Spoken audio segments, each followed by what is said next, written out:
Hi viewers, welcome to our channel. இன்றைக்கி நம்ம சேனலில் என்ன ரெசிபி பார்க்க போகிறோன்னா ஈவினிங் டைம் ஸ்நாக்ஸுங்க. ரொம்ப ஹெல்த்தியான டிஃப்ரெண்ட்டான ஸ்நாக்ஸுங்க. நிறைய விதமான கொழுக்கட்டை பண்ணியிருப்போம். இன்றைக்கி வித்தியாசமாக வெள்ளை காராமணி வச்சு கொழுக்கட்டை பண்ண போகிறோம். சூப்பரான இந்த ரெசிபி எப்படி பண்ணுறதுன்னு பார்க்குறதுக்கு முன்னால் இப்போ தான் நம்ம சேனலை ஃபஸ்ட் டைம் பார்க்குறீங்கன்னா கண்டிப்பாக சப்ஸ்கிரைப் பண்ணிவிட்டு பாருங்கள். கூடவே பக்கத்தில் இருக்கிற பெல் ஐக்கானில் ஆல்ங்கிறத தட்டி விடுங்க. ஸோ நான் போடுற வீடியோ எல்லாமே உடனுக்குடனே நோட்டிஃபிகேஷனாக வந்துடும். வாங்க எப்படி பண்ணுறதுன்னு பார்க்கலாம். இதுக்கு முதல்ல ஒரு பவுலில் 1 கப் அளவு வெள்ளை காராமணியை எடுத்துக்கிறேன்.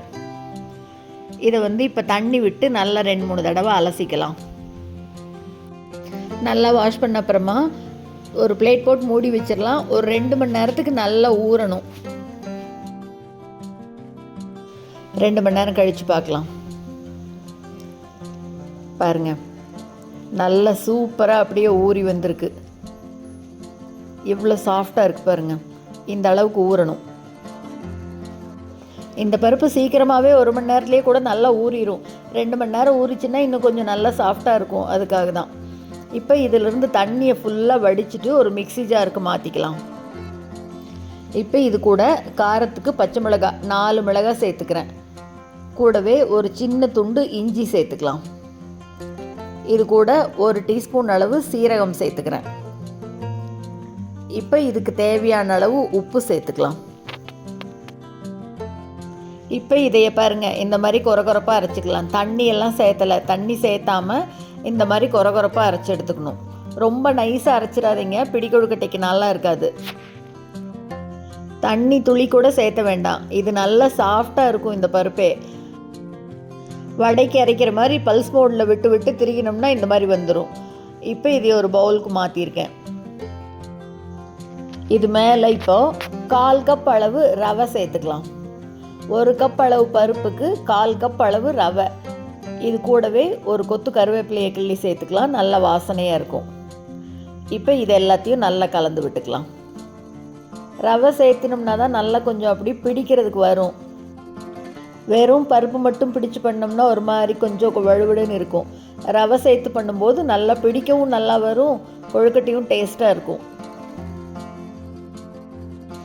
நல்லா கலந்து விட்டுட்டு இப்போ கொஞ்சம் கொஞ்சமாக எடுத்து நம்மளுக்கு வேணுங்கிற ஷேப்பில் கொழுக்கட்டை பிடிச்சிக்கலாம்.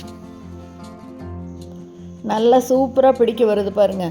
அப்படியே ஒட்டாமல் அருமையாக இருக்குங்க. ரவையும் சேர்த்தணும். அரைக்கும் போது பருப்புக்கு தண்ணி துளி கூட சேர்த்துடக்கூடாது. அந்த மாதிரி பண்ணோம்னா நல்லா இருக்கும். இப்போ எல்லா மாவுலையும் சின்ன சின்னதாக கொழுக்கட்டை பிடிச்சி எடுத்து வச்சுக்கலாம். எடுத்து இது எல்லாத்தையும் இப்போ ஒரு இட்லி தட்டில் வச்சுக்கலாம். இந்த பக்கம் வானிலையில் தண்ணி வச்சுருக்கேன். இப்போ இந்த இட்லி தட்டை அதில் வச்சு 10 நிமிஷத்துக்கு நல்லா வேக வச்சு எடுக்கணும். கரெக்டாக 10 நிமிஷம் விடணும். மூடி வச்சிடலாம். இருக்கட்டும் 10 நிமிஷம். இப்போ இது வேகிறதுக்குள்ளே நம்ம இந்த பக்கம் இதுக்கு சட்னி அரைச்சிக்கலாம். இதுக்கு இஞ்சி தொகையில் அரைச்சோம்னா தான் சூப்பராக இருக்குங்க. கடலைப்பருப்பு, இஞ்சி, காஞ்ச மிளகாய் 3ஐயும் 1 ஸ்பூன் எண்ணெய் விட்டு நல்லா வதக்கிட்டு இது கூட உப்பு, புளி, வெல்லம் 3ம் சேர்த்து நல்லா அரைச்சி காரசாரமாக தொட்டு சாப்பிட்டோம்னா அவ்வளோ அருமையாக இருக்கும். இப்போ இது நல்லா வெந்துருச்சு பாருங்கள். 10 நிமிஷம் ஆச்சு. அடுப்பை ஆஃப் பண்ணிவிட்டு ஒரு 2 நிமிஷம் விட்டுட்டு திறந்து பார்க்கலாம்.